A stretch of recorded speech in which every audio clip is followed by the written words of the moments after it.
Guys, it's Tamia Ja and welcome to the Tamia Just Talk Show. Ine pajene manga Nkhani Omwe ku trend, eh? So ndikukhulupirira kuti enano apa mukuona picture ya Amayi amene ma Facebook omo. Amayiwa ali ku polisi. So chomwe chachitika ndije pena ngati filimu tu. Ndona ngoti anthu ambiri mumafuna muzilengera zinthu za mu filimu. Ma actor. Okay, so Amayiwa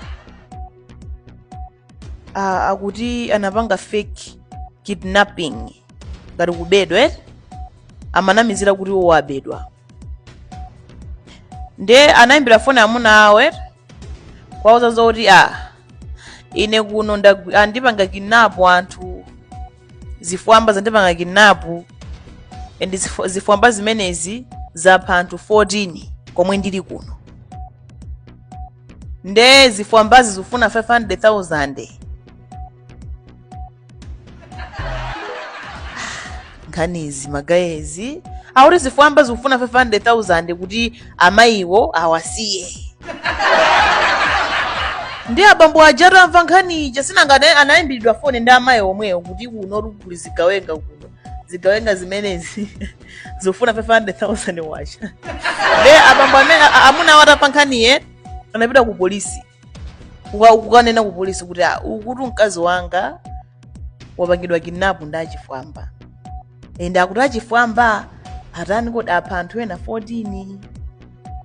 Komaso akazi angawo kuti asawaphe ati nditumize 500,000.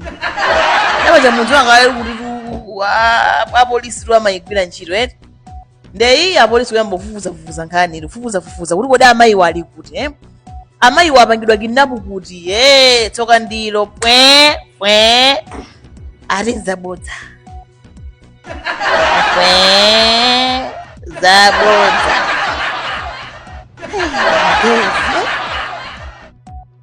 Basi munthu ndithu amumona mafiko danthu mmaonera mafilimu anji naneso nzionerako Lambo kapena Van Damme. So Amayiwa agwidwa bagayi koma azibambo mujeledwa ndiye paliso vyeni nake atsikane nake ala amafuna kumujela boyfriend wa munthu ina wake. Listen to the VN, guys. Okay, mafuna ndikubange ndikupemphewe mafuna ndikuudziso kuti ukubange yonchi ufuna undilembere report ya nzanga ina wake tifuna timujele boyfriend wake ndi ulembe mbuku mwako zokuti ngati munthu wapanga miskale ulemba chifukwa cha miskaleyo ndi ulembeso zonena zoti munthuyo ali bwinobwino ndi ukatero weekend tengo zikatheka ndikugayirapo. My gender kusakasaka powajela gender ina yet.